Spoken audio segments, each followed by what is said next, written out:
이번에는 개인과 법인 전략적으로 활용하면 될 텐데 이 내용에 대해서 어떤 차이점이 있는지 간단하게 확인을 해보도록 하겠습니다. 자, 먼저 저 같은 경우도 그래요. 저도 1인 법인을 현재 운영하고 있는데 이 법인과 개인의 장단점을 살펴보도록 하겠습니다. 먼저 법인 같은 경우는요, 대출이 잘 나온다. 그리고 1인 법인이기 때문에 특별히 직원을 채용할 필요가 없다. 근데 불리한 거는 취득세가 굉장히 높습니다. 공시지가 2억 원 이하 같은 경우는 취득세가 중과가 되지 않죠. 1.1%. 그리고 법인 설립은 복잡하다고 볼 수는 있지만 생각보다 저는 복잡하진 않았고요. 또 하나, 보유했을 때 세무적인 부분에서는 유리한 부분이 있다고 내용이 나와 있어요. 근데 불리한 거는 그만큼 자금의 처리가 투명해야 된다라는 것과 세무사에게 기장을 받아야 되니까 기장료가 계속 나간다. 이런 거에 조금 불리하다고 볼 수가 있고, 처분했을 때가 어떻게 보면 법인의 가장 유리한 부분이라고 볼 수가 있는데, 내가 오늘 샀다 내일 팔아도 20%의 법인세만 내면 됩니다. 이런 양도 차익은 법인세로 계산하기 때문에 20%.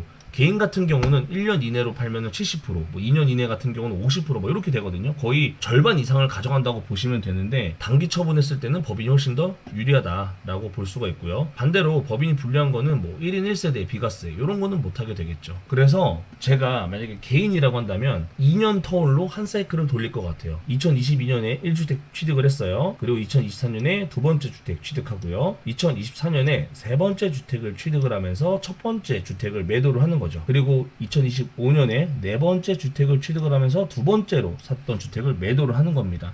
그럼 여기에 대한 차익은 이 차익에 따라 세금이 결정이 돼요. 그러면 우리가 보통은 6% 정도 내겠지만, 만약에 조금 벌었다, 조금 잘 벌었다, 그러면 15%의 세금만 내면 되겠죠. 그래서 이렇게 전략적으로 개인 같은 경우는 2년 터울로 판매를 한다, 이렇게 생각을 하시면 되겠습니다. 그래서 결론은 이거예요. 개인은 2년 보유하고 판매하는 이런 전략을 가져가면 되고, 법인 같은 경우는 기간 상관없이 오늘 샀다 내일 팔 수 있게끔 그렇게 세팅을 해가도 좋을 것 같아요. 이렇게 되면 조금 더 유리하게 작용이 되고 돈이 계속 굴러갈 수가 있겠죠. 그러면 법인을 왜 하냐? 저 같은 경우는 제가 개인으로 현재 주택을 취득할 수가 없는 상황이에요. 개인적으로. 그렇기 때문에 법인을 운영을 하고 있다라는 이유를 말씀을 드리고요. 그리고 이거 하나 말씀드릴게요. 만약에 2천만 원의 차익을 봤어요. 근데 15%가 세율로 나오죠. 그러면 대략적으로 한 300만 원 정도 세금이 나올 수 있어요. 근데 여기 보시면 1년에 한 명당 250만 원까지의 세금을 공제를 받거든요. 그러면 내가 만약에 내야 될 세금이 300만 원이다. 그럼 250만 원을